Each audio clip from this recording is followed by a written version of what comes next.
It's not easy, Johnny. Not easy at all. You kidding? You kidding? Love. But I'll tell you one thing. With girls, I can hold my own. Really? Which is usually what they tell me to do.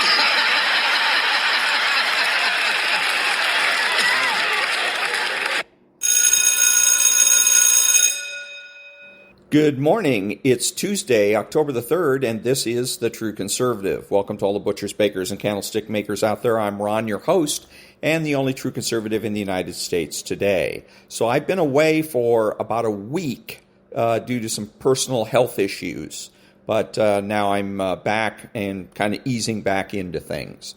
So today, after the Serenity prayer and the patriotic song of the day, we will have my take, John and Ken, Stuart, Varney, ex-Speaker McCarthy, Bishop Barron, the rape of the mind, no free lunch, rules for retrogrades, and rules for patriots. All that and more when I get back.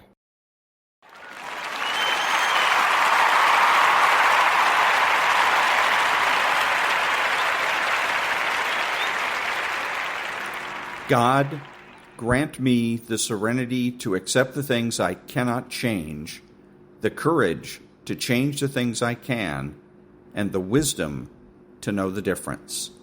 Amen.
Thank you. And now there's no free lunch, 250 economic truths from David Bahnsen.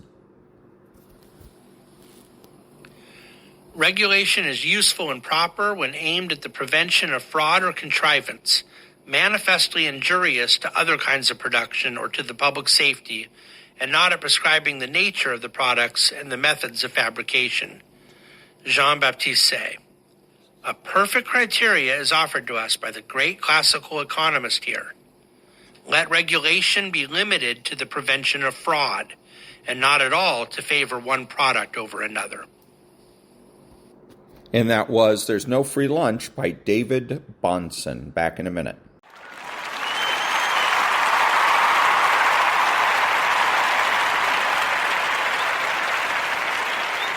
Thank you. And now, The Rape of the Mind.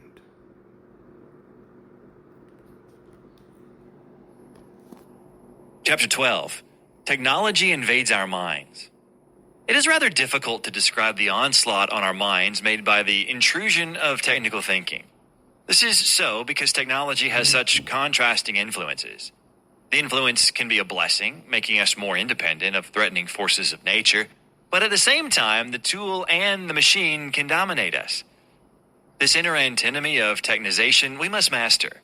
We will not otherwise be dragged down into the maelstrom of ever-increasing technical development to final atomic catastrophe. The peculiar paradox of technology lies in this.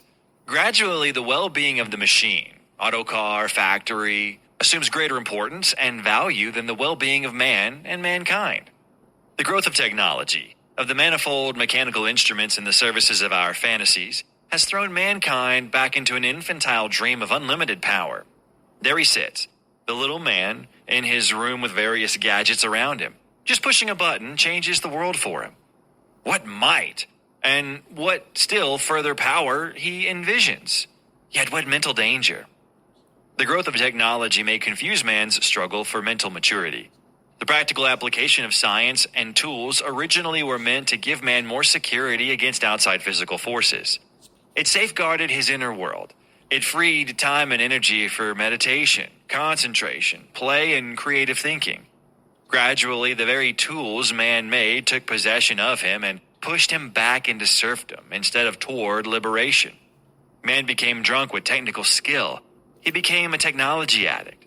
Technology calls forth from people, unknown to themselves, an infantile, servile attitude. We have nearly all become slaves of our cars. Technical security, paradoxically, may increase cowardice. There is almost no challenge anymore to face the forces of nature outside us and the forces of instinct within us, because the very technical world has become, for us, that magical challenge which nature originally afforded. It is the very subservience to technology that constitutes an attack on thinking.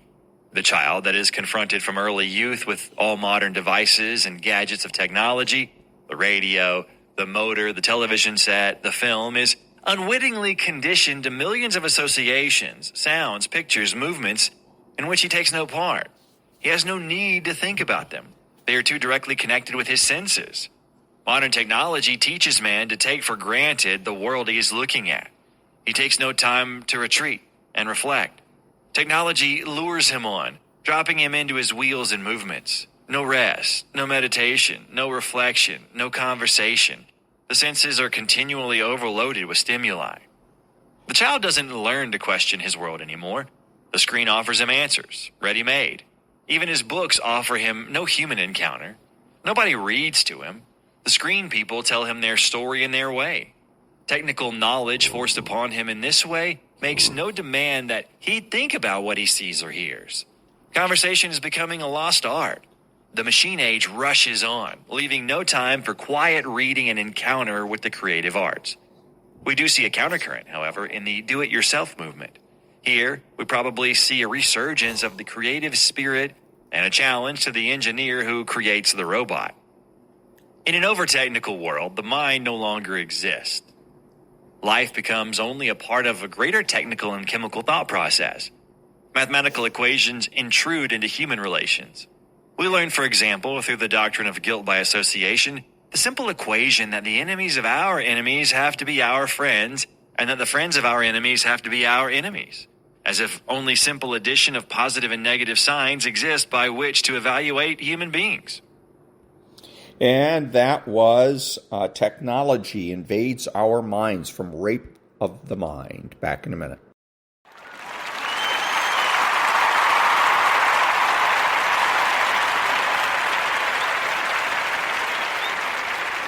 Thank you. And now, rules for retrogrades, 40 tactics to defeat the radical left. Rule 27. When it comes to the justification of our retrograde principles, especially public expressions thereof, Let rules be rules and exceptions be exceptions. Don't sweat the explanations for exceptions to rules. In public forensics, radicals will always pose to retrogrades weaponized hypotheticals which falsely insinuate self-contradiction in our worldview. Don't allow this cheap score. They do so on the Alinskian basis of categorically making the enemy live up to his own book of rules. Since cunning Alinsky knew that very few rules of human life suffer zero exceptions. Almost every rule under the sun bends the knee to outliers or extenuating circumstances.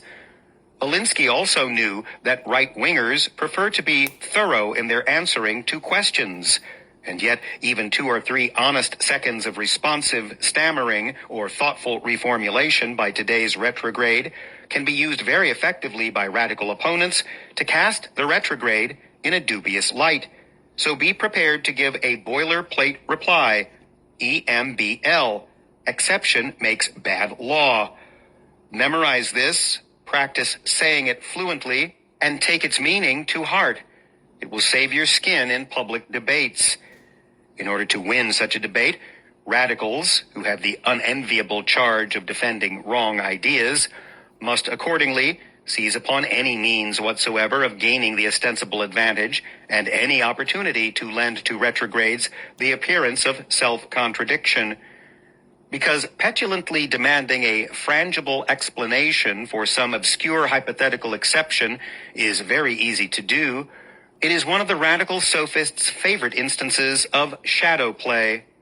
Early 20th century radical John Dewey may have been the first one to lead radicals down the path of seeking never-ending exceptions to rules, especially as a rhetorical device against historical conservatives like Aristotle of the Western tradition.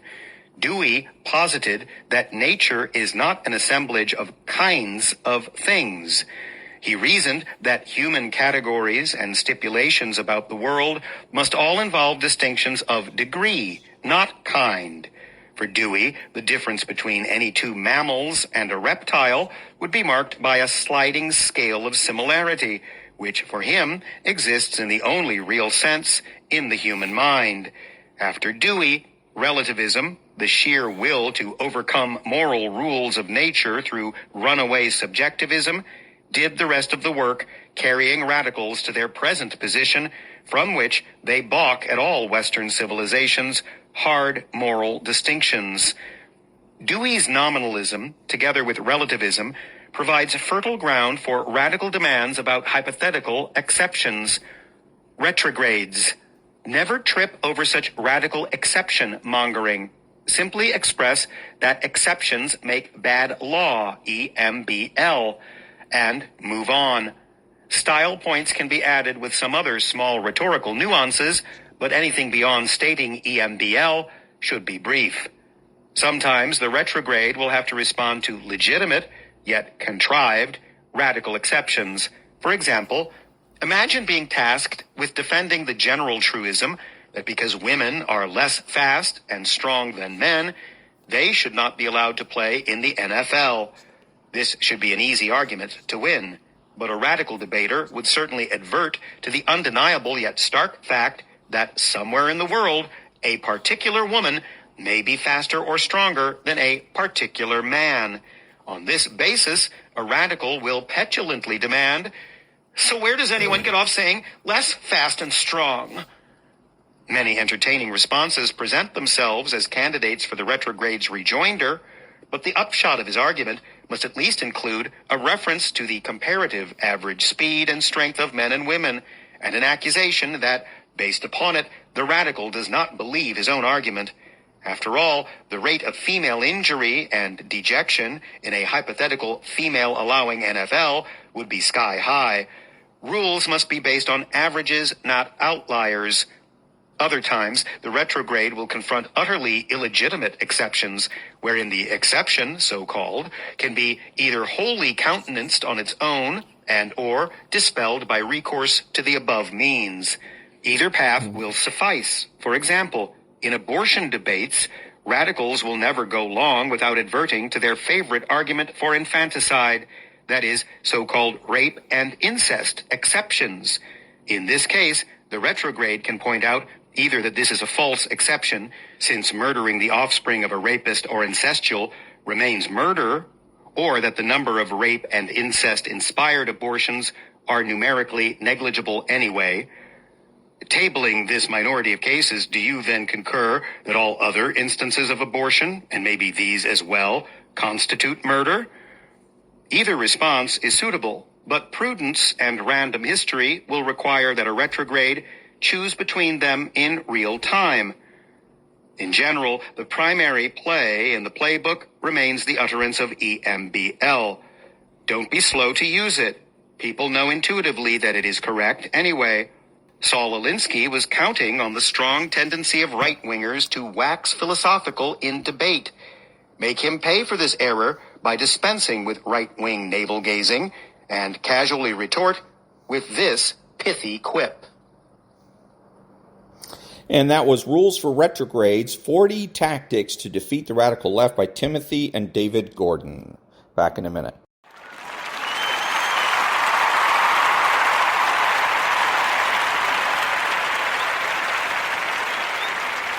Thank you. And now, Rules for Patriots by Steve Deese.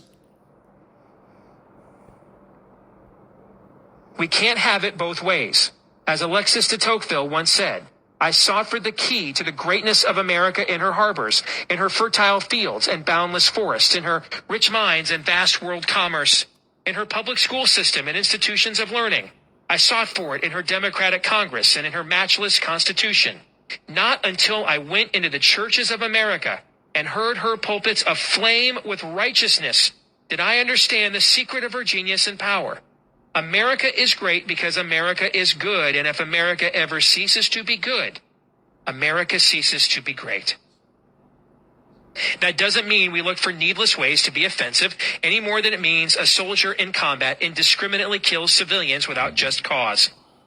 Soldiers that do so are rightfully court-martialed, and those of us that are recklessly destructive in politics should be similarly reprimanded. But war, if it's a just war, has been a constructive tool to administer justice and protect life, liberty, and property from the time Moses and Joshua commandeered the Israelites into the Promised Land. It was a just war that defeated Adolf Hitler. It was a just war that drove the Redcoats from our shores. Just war should always be a last resort, but it should always be an available one when all other means are exhausted. However, even a just war comes with an all too real and tragic human toll. That's what is so unique about America's political system, despite all of its flaws. Most of the time in human history, when a society can no longer come to a consensus on the definition of its most basic institutions and rights, it leads to a coup d'etat or a civil war. Even our nation, which has the longest standing constitution in human history, has been unable to avoid such bloodshed in our past. Thankfully, we usually end up resolving these disputes at the ballot box nowadays with minimal casualties. With one exception. That would be the 50 million little babies massacred via abortion. And that number still escalating. Politics is a substitute for civil war, and it's also a variation of it. For further evidence, just look at the terminology we often use in talking about the nuts and bolts of politics, like a campaign war chest or propaganda. Those are terms of warfare. If the generations preceding the Civil War had been more principled in utilizing the political process to end the abomination of slavery, perhaps it would have never come to war, and the proper interpretation of the 10th Amendment protecting these United States from the endless encroachment of the federal government would have been preserved. The current understanding of federal supremacy over the states has its historical origins in the aftermath of the Civil War, as the federal government felt compelled to intervene on behalf of stopping the abomination of slavery. But now the feds call any assertion of the sovereignty of the states an excuse to impose further. Likewise, if those of us who believe in the American view, to borrow a phrase from my friends at the Institute of the Constitution, which is enshrined in the Declaration of Independence that there is a God, our rights come from him, and government's only duty and obligation is to protect those God-given rights. If those of us who believe that do not take advantage of the political process to restore the republic, then we may one day get another tragic reminder that those who do not learn from history are doomed to repeat it. Throughout human history, there has never been a mass government intrusion into individual wealth, property, and civil rights without bloodshed. We are wired by our Creator for survival, and that survival instinct kicks in when our very survival is threatened.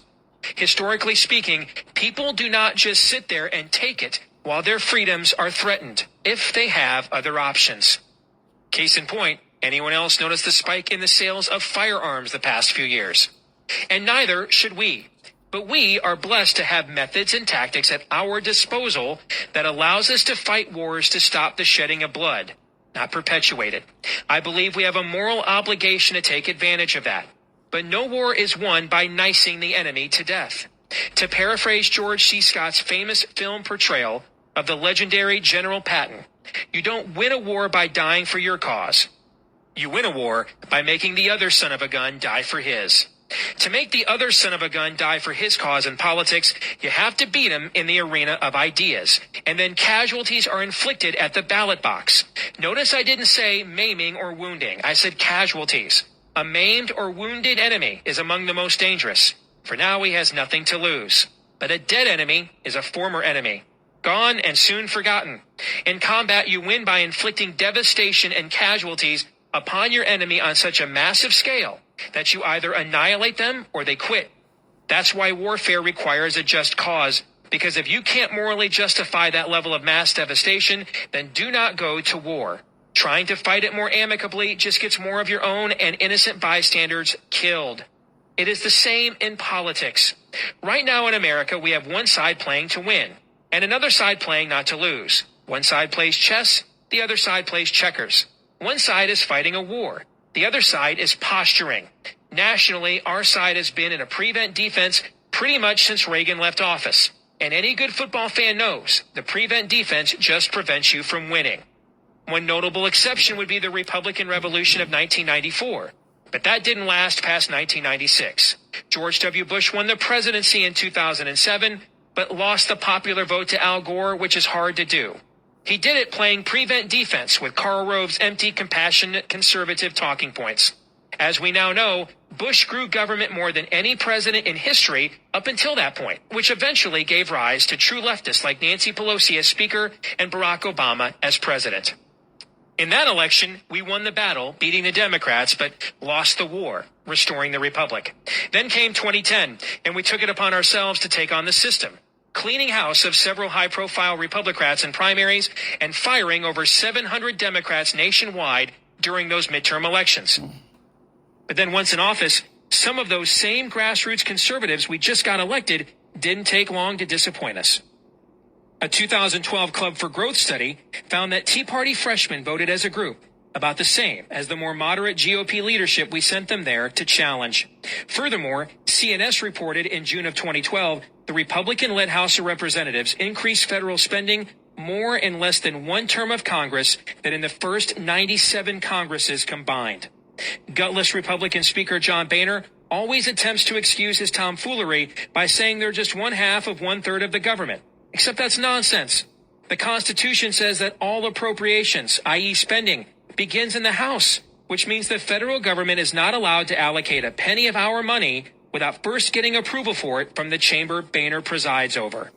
Boehner and his colleagues could have thrown a monkey wrench into all of Obama's schemes if they wanted to, including the defunding of Obamacare and Planned Parenthood.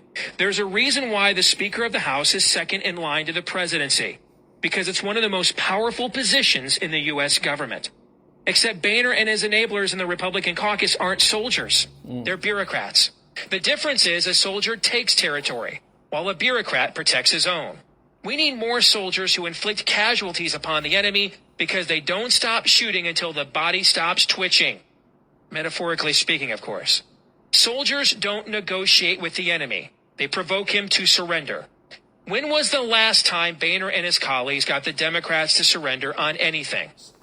Heck, when was the last time the Republican Party's national leadership got the Democrats to surrender on anything for that matter? Our civilization doesn't have time to wait for Boehner and his colleagues to take the advice God once gave Job, and that's gird your loins like a man. If a man hasn't discovered his testicular fortitude by the time he's 62 years old, it's not likely to happen. We need to start replacing the banners of this world with soldiers. And soldiers know you never attack what you're not willing to kill. John McCain was once a soldier of tremendous valor. But over the course of his career in politics, he became a liberal media pandering maverick who went out of his way to betray conservatives and thus the country over and over again. One issue McCain did consistently fight on was pork barrel spending.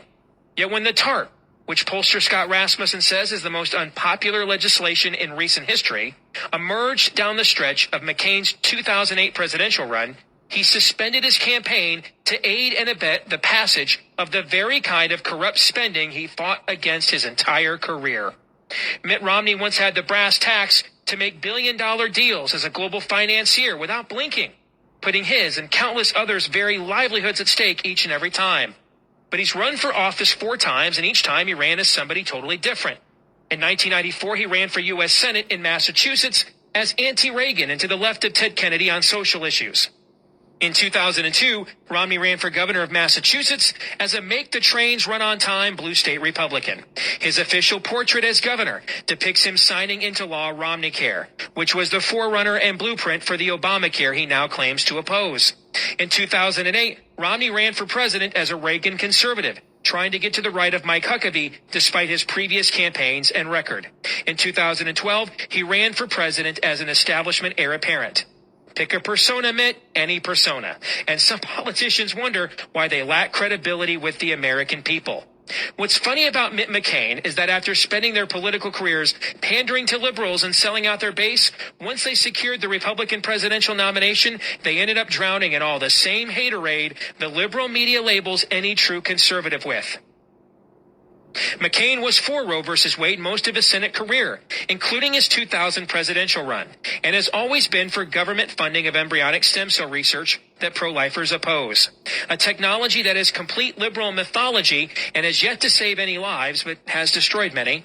Nonetheless, all the pro-child killing groups were just as vociferous in characterizing McCain as anti-reproductive freedom as they would have been a lifelong Republican pro-lifer like a Huckabee. Romney's original tax plan was called timid by the conservative-leaning Wall Street Journal during the 2012 primary, and even included the very patronizing targeted tax cuts to appease the class warfare crowd the left often panders to. Yet all those same class warfare groups demagogued Romney for his wealth, see that as success, as they would of any rich white Republican like Steve Forbes, who actually advocated a ballsy overhaul of the liberals' entire tax and spend scheme when he ran for president. Remember when Romney got unfairly panned for his 47% comment? Turns out that's exactly what he ended up with in the 2012 popular vote. The Mitt McCains of the world waste their entire political careers declaring peace in our time with their enemy, desperately trying to show them they're not like those dastardly conservatives they despise. Then once they reach that summit, the liberal enemy they spent all those years pandering to pummels them with the same exact blitzkrieg of political propaganda they would pound any principled conservative with. In contrast to Mitt McCain are Ronald Reagan and Scott Walker. Former President Reagan attacked the Soviet Union with the intent to kill it. He didn't want to peacefully coexist with totalitarianism, nor regulate it incrementally out of existence. He wasn't satisfied with fewer nations under the Iron Curtain. He wanted to defeat it. Even over the objection of his own advisors, Reagan attacked the Soviet Union at its root, famously labeling the Soviet Union as the evil empire in a speech to the national religious broadcasters in his first term. With the aid of the late former British Prime Minister Margaret Thatcher and the late Pope John Paul II, Reagan launched a full-scale Cold War to dismantle Sovietism. By the time Reagan left office, the Soviet Union's influence was declining, and the evil empire collapsed just 2 years later. Faced with presiding over the Midwest version of California, or total statewide insolvency, Wisconsin Governor Scott Walker did what the man who played the Terminator in the movies didn't have the guts to do when he was governor of a state going broke. Arnold Schwarzenegger issued IOUs to the taxpayers. Walker took on the government sector employee unions who for too long had called the shots in state government at the expense of the taxpayers. He faced them down, even at the risk of his own recall, and he routed them. His goal wasn't to be a little less bankrupt or a little less ruled by the leftist mobocracy. His goal was to defeat them. Now, which type of leader would you rather have? Which type of leader do you think the American people need more of? Since today's American leftists have much in common with the totalitarian regimes in the former Soviet Union and China, statism, child killing on demand, anti-Christian, anti-liberty, coddling dictators and Islamic radicalism, etc., I see no reason to restrain ourselves from treating them accordingly. If these folks get their way, our entire civilization will be undone. We can't be a little bit pagan. We can't be a little bit statist. We're either the America we were founded to be, or we are not. One of the dumbest things in football is a receiver getting what's called alligator arms, which means the receiver didn't fully extend his arms to catch the ball because he anticipated he was going to get hit hard by the defensive player if he did. Except more often than not, the defensive player is behind the receiver, so he can't tell if he actually caught the ball or not. That's why defensive players are coached to hit the receiver anyway in anticipation of breaking up the pass. Thus, it's never made any sense to me why a receiver would get alligator arms since he's going to get hit hard regardless. If you're going to get hit anyway, why not fully extend your arms to make the catch, to make the pain worth it? We need political soldiers who count the cost of not doing something at least as much as they count the cost of doing something. A receiver who counts the cost of getting hit gets alligator arms, but a receiver who counts the cost of not making the catch fully extends to make the play. Likewise, a politician who counts the cost of being criticized by those that will never support him anyway will buckle. But a politician who counts the cost of not defending constitutional principles will stand firm. That's why we never attack what we're not willing to kill. And it's one of the first commandments of political warfare. If you only shoot to injure your enemy, he doesn't try to kill you less once he heals and gets back on the battlefield because you didn't kill him the first time. No. He comes back with a vengeance. You will get no credit from him for showing restraint, so you might as well go for the metaphorical kill shot. See that as the win. If we do not learn and put into practice this commandment, then there's no need proceeding from here. Trying to fight a war without trying to win just makes things even worse. You're actually better off then doing nothing. If you're supporting a candidate or a cause that isn't willing to play to win, you're wasting your time as well as the future for your children and grandchildren. And time is the one thing they're not making more of. And that was Chapter 5 of Rules for Patriots by Steve Deese. Back in a minute.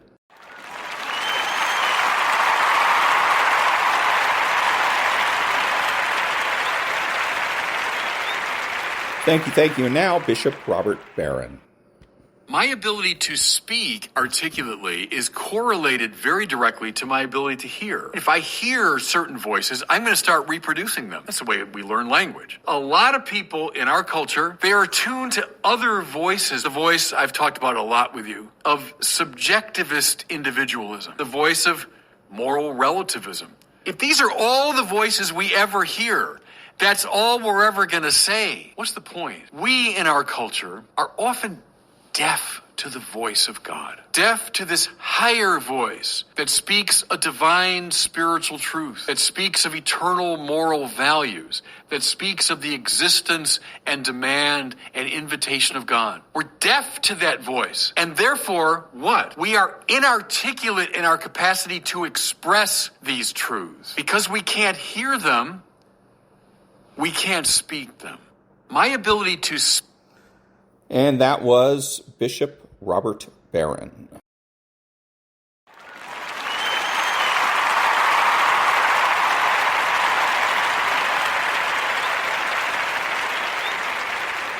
Thank you. And now, Stuart Varney's My Take. Folks, now this. 50,000 migrants crossed our southern border in the last week. Extraordinary. That's a record number. Extraordinary pictures. It's obvious there is a new surge. It's just not being taken seriously. The president goes to California and Arizona, border states, but he doesn't go anywhere near the border. Oh, no. The Democrat line is now, move along, please. There's nothing to see here. Everything's under control. Watch this exchange between CNN's Jake Tapper and squad member Ayanna Pressley. No doubt about it. Our border is secure, and we're in the midst of a humanitarian crisis, and we have to fix a broken system. Wait, and you think it is secure? You think the border is secure, or it is not secure? I believe that we are in the midst of a humanitarian crisis. But just to get some clarity on this, and sure, that's a conversation for another day, but Do you think that the border is secure? Is that what you said? She did say the border is secure. She did say it. Talk about defying reality. That really took the prize, didn't it?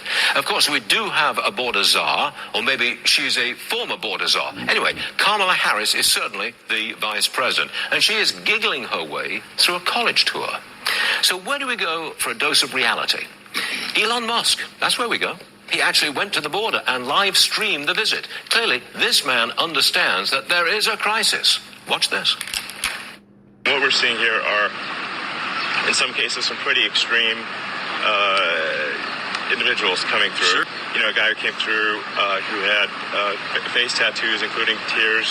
When somebody tattoos a tear, it means that they have murdered someone. Yeah. And they are so proud of the... I mean, these are this person just claimed asylum. And we just let them in. We let them in. So here we have a president who won't go to the border, a Democrat Party in border denial, a vice president who really doesn't take the border seriously. So who's in touch with the reality? Elon Musk. And at this secure, under-control border, 10,000 a day are still coming through. Second hour of Varney just getting started. So, again, about the border and all of this, one of the things that was going on here is she was the interviewer when you had Jake Tapper with the member of the squad, as they call it. This member of the squad says, "I think I feel," because the whole idea here is to subjectivize the conversation. Because if you subjectivize the conversation, then everything becomes a matter of opinion.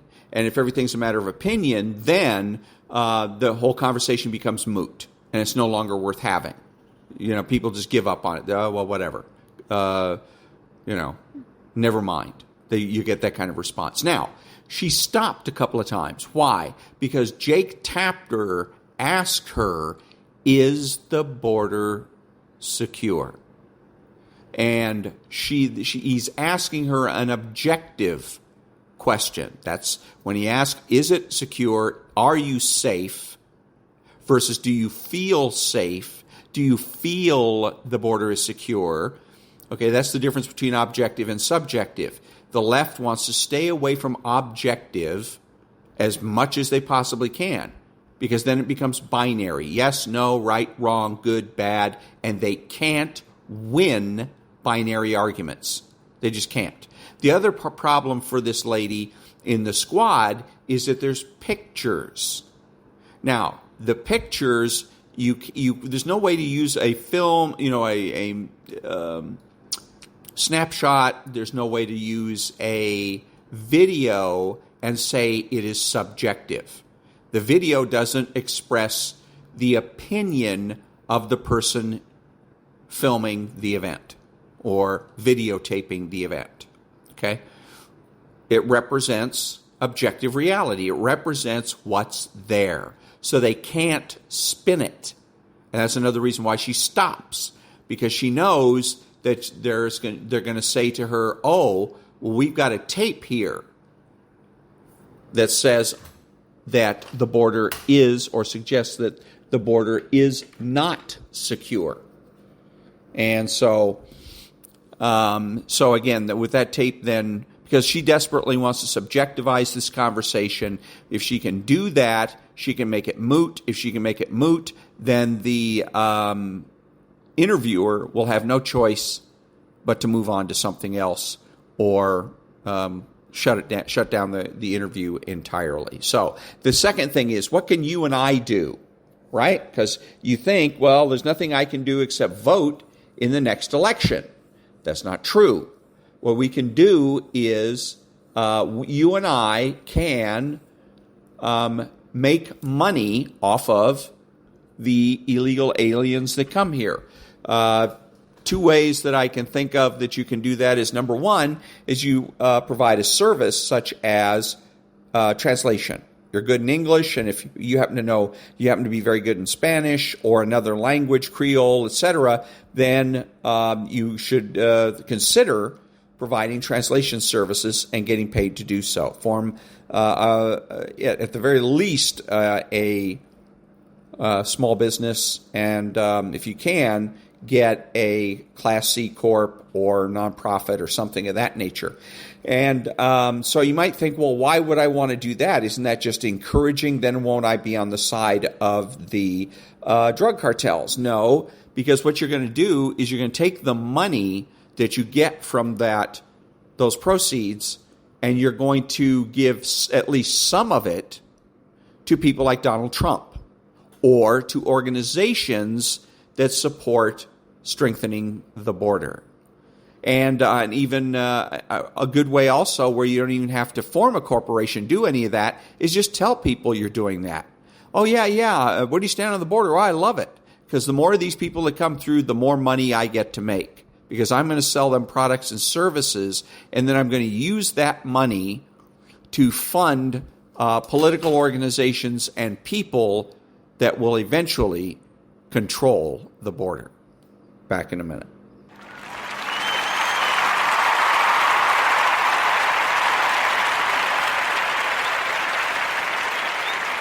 Thank you. And now, Stuart Varney's My Take.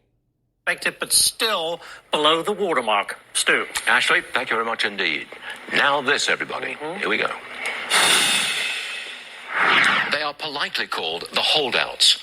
The Wall Street Journal calls them nihilists. I've heard a lot worse than that. Matt Gaetz, Andy Biggs, Matt Rosendale, Ralph Norman, and Dan Bishop. They rejected every spending plan that Speaker McCarthy put forward. They blew everything up. They forced the Speaker to get help from Democrats. Oh, wow, what a performance. And what did they win, pray tell? Nothing. Absolutely nothing at all, except to make themselves and the House Republican caucus a laughingstock. Now what? Gaetz said Sunday that he would introduce a motion to vacate. That means a motion to dump the Speaker. With Gaetz, it's personal. He's involved in an ongoing ethics investigation, and he believes McCarthy hasn't supported him. How about that? You embarrass your party, and frankly your country, over a personal dispute. McCarthy may need Democrat support again to keep the speakership. And this being politics, the Democrats will demand concessions. In other words, the holdouts will have held out and actually moved spending and policy backwards.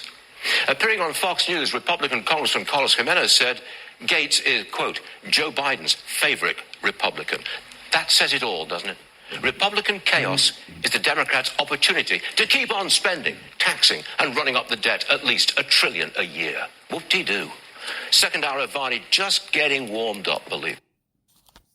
And that was Stuart Varney's My Take. A couple of things on this that's interesting. There's some contradiction here because there's a lot of people that are wanting unity in part of the GOP, but they're attack dogs.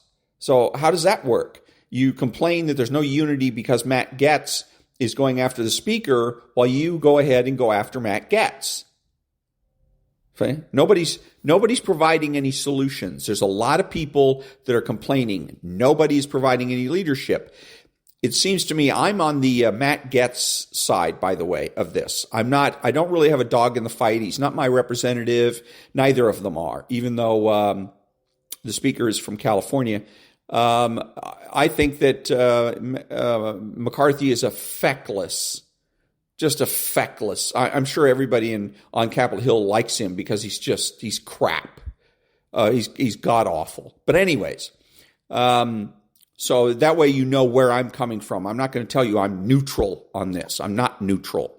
But I think it's interesting that when people come out who pretend to be neutral and then spew bias, as Stuart Varney, the tourist, the bloody tourist, is out there. You shame your party, you shame your country. At least have the decency to come out and say, you're a McCarthyite. You like McCarthy. And then go ahead and make the case. If you want McCarthy to stay a speaker, which he didn't say, he implied it, that he wants McCarthy to stay, but he didn't say it, didn't have the guts, apparently, to come out and say, I support McCarthy. Okay, and it's not just guts, it's also about money. You know, he wants to get rich and raise the ratings. So if he pretends to be neutral and everybody thinks that he's either their opponent or on their side, then more eyeballs on the show and he gets rich. But again, how is it that you go ahead and demand unity while at the same time sowing dissension? It doesn't make any sense. And there's more that he's saying and doing in this whole thing that just doesn't make sense. So back in a minute.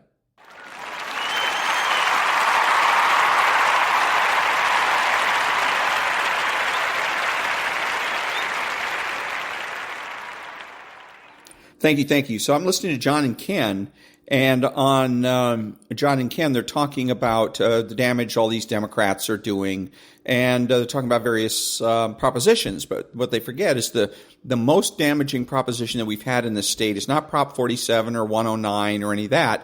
It's Proposition 11, which is the proposition that changed the way we gerrymander districts. And after that, California went to being a solid blue state. That was it. Second thing is that John Cobelt is talking about that these folks are basically have a religious, that they're like religious people. And he starts to explain it this way, saying, well, if you're a religious person, if you're Catholic or if you're whatever, then you're nobody, you have beliefs and nobody can talk you out of them. Okay. But what he doesn't realize, that goes for atheists as well. See, most people think that atheism is a lack of belief. It isn't. Atheism is a belief system on its own. People are atheists because they believe that there is no God. They can't prove it. So, and that reminds me also, if you ever get into a situation where people want to get into a discussion with you about the existence of God, say no. If for whatever reason it's impossible to say no, make sure they bear the burden of proof, that they prove that there is no God. Now, but that atheism is a belief system. It is a belief system. It is a religion, as much a religion as it's called theism, by the way. It's not really religion. It's not the appropriate term. Philosophically, you have theism, and theism is divided down into, cosmic,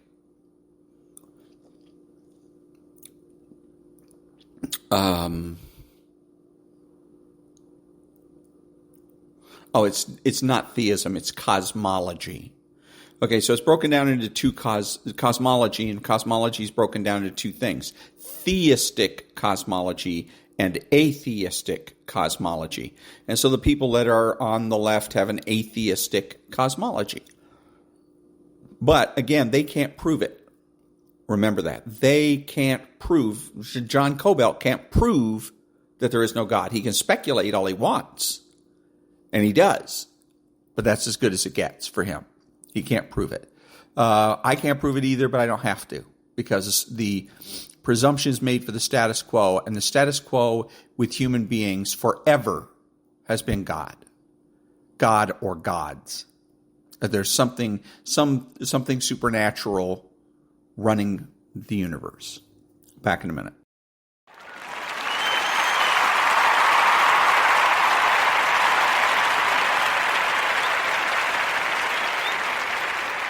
Thank you. And now some Stuart Varney about Narcan. Great report, Kelly. Thank you very much indeed. Here's a headline for you. Handing out Narcan won't solve our drug problem. Dr. Siegel wrote that, and Dr. Siegel joins me now. What will solve the drug crisis, Doctor? Got any good ideas? Okay, so the whole thing to understand here that these guys are missing, perhaps deliberately, is that the Democrats never admit they're wrong. They keep going forward. See, they always talk about, we got to go forward. And so they created this problem. They created it with Proposition 47, which released large numbers of drug addicts out of prison and put them on the streets. They did this by decriminalizing drugs, making drug use a misdemeanor instead of a felony. They did it with by having migrant or immigration liberal. It's not even a policy, but allowing everybody to come across the border, including drug traffickers. All of their policies have created this problem. And so now, and they realize that they got to do something about it. And what they should do is admit they're wrong. The Democrats should say, we screwed up. We thought it'd be a great idea to do all of these things. It was a bad idea.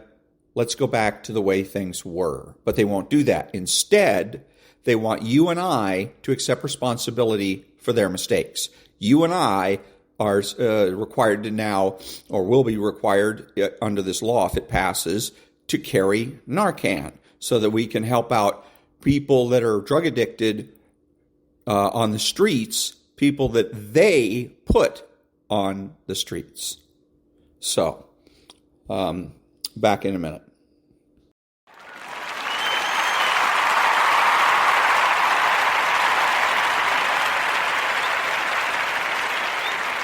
Thank you. So on the McCarthy, today was when McCarthy was ejected from Congress, and I got to say I'm surprised. And I want to say up front, to name my biases, is I'm not a big McCarthy fan. I think I've said it before. I'm more lean towards Matt Gaetz and company. So, and if it's true, then that he did not honor his agreements, he deserves to be thrown out. But he was holding a press conference today, and they were asking this and that, and are you going to run again, and who will you support? All the usual bullshit questions, the irresponsible, stupid-ass, for-profit news questions. The smart question, the right question to ask. Hey, Mr. McCarthy, why can't you just admit that you were wrong? Why don't you just admit that you were wrong? You tried, might makes right, and the ends justify the means with the continuing resolution by going behind the back of Republicans and getting Democrat votes. And you agreed in writing not to do so. So why don't you just admit that you're wrong? That's what they should have asked. Back in a minute.